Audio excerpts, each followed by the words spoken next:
Most people prefer environments where they feel valued and respected, according to the Harvard Business Review.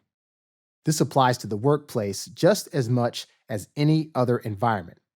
At the center of thriving workplaces, we might find people working without barriers attributed to their identity. In this kind of environment, people may be using cultural sensitivity or the awareness of cultural differences and the skills to understand these differences.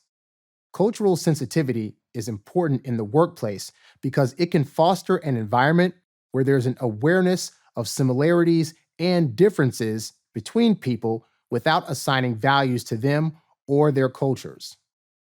Using cultural sensitivity requires a high level of cultural competence, or the ability to understand and engage with different kinds of people. Research shows that as one's cultural competency increases in the workplace, positive interactions with others also increase.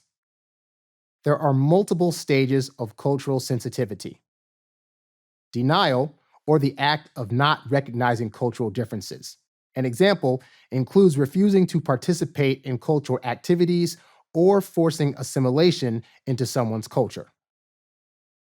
Defense, or the assumption that any cultural differences are inferior to someone else's culture. Minimization. This is the assumption that all humans are the same to the level that it denies the experience of others. Acceptance.